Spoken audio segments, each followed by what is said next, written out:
भारत सरकार अधिनियम 1858।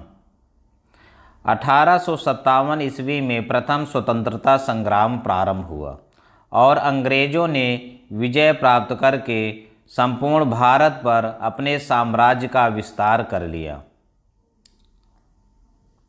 1857 में प्रथम स्वतंत्रता संग्राम प्रारंभ हुआ।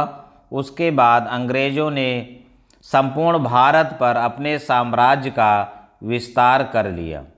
प्रथम भारतीय स्वतंत्रता संग्राम के दमन के बाद ब्रिटिश संसद की निम्न सदन हाउस ऑफ कॉमन्स सभा ने 30 अप्रैल 1858 ईस्वी को प्रस्ताव स्वीकृत किया, जिनके आधार पर भारत में उत्तरदायित्व शासन की स्थापना के लिए विधेयक तैयार किया गया। 1858 अधिनियम के द्वारा भारत सरकार अधिनियम 1858 के द्वारा ब्रिटिश संसद की निम्न सदन हाउस ऑफ कॉमन्स सभा ने भारत में उत्तरदायित्व शासन की स्थापना के लिए विधेयक तैयार किया और यही विधेयक बाद में अधिनियम बनकर तैयार हुआ। इस अधिनियम में निम्न प्रावधान किए गए थे।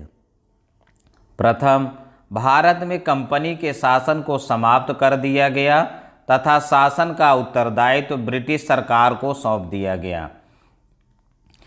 1858 अधिनियम द्वारा कंपनी के शासन का अंत हो गया और ब्रिटिश सरकार को शासन का उत्तरदायित्व सौंप दिया गया।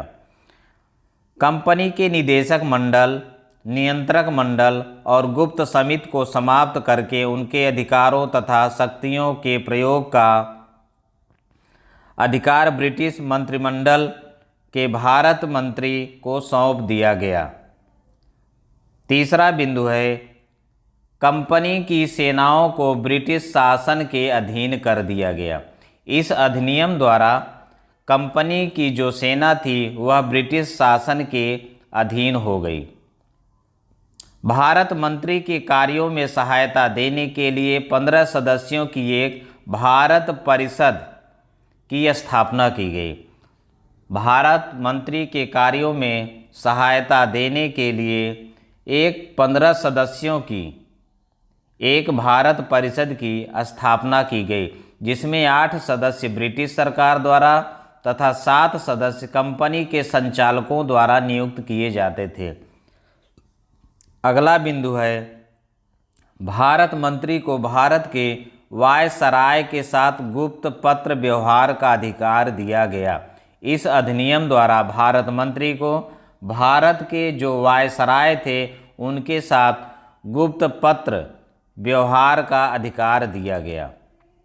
भारत मंत्री को ब्रिटिश संसद के समक्ष भारत के बजट को प्रतिवर्ष रखने का अधिकार दिया गया। इस अधिनियम द्वारा भारत मंत्री को ब्रिटिश संसद के समक्ष भारत के बजट को प्रतिवर्ष रखने का उनको अधिकार दे दिया गया।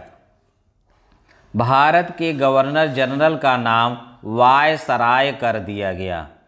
इस अधिनियम के द्वारा भारत के गवर्नर जनरल का नाम वायसराय कर दिया गया। यह बहुत ही महत्वपूर्ण और इम्पॉर्टेंट है और यह एग्जाम में अक्सर पूछा जाता है।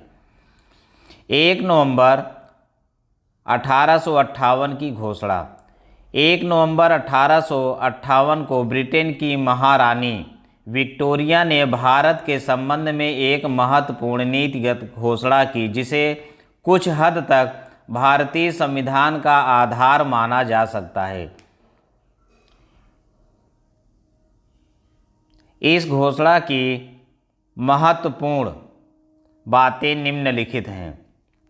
प्रथम, भारतीय प्रजा को साम्राज्य के अन्य भागों में रहने वाली ब्रिटिश प्रजा के समान माना जाएगा। भारतीय प्रजा को साम्राज्य के अन्य भागों में जो रहते थे उनको ब्रिटिश प्रजा के समान माना जाएगा।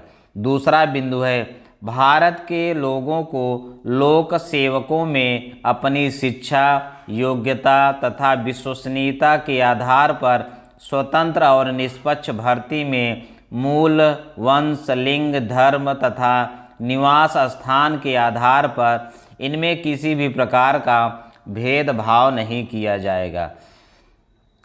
महारानी विक्टोरिया ने जो कहा था उसके आधार पर भारत के लोगों के साथ किसी भी प्रकार की शिक्षा, योग्यता और विश्वसनीयता और निष्पक्ष भर्ती में किसी भी प्रकार का भेदभाव नहीं किया जाएगा। भारत के लोगों के भौतिक तथा नैतिक उन्नति के उपाय लागू किए जाएंगे। इस प्रकार भारत के शिक्षित वर्ग द्वारा इसे अपने अधिकारों का मैग्ना कार्टा कहा गया। तो मैग्ना कार्टा किसे कहा गया? भारत के शिक्षित वर्ग द्वारा इसे अपने अधिकारों का मैग्ना कार्टा कहा गया, जो महारानी विक्टोरिया ने अपने नीतिगत घोषणा पत्र में कहा था, उसे ही अधिकारों का मैग्ना कार्टा कहा गया था।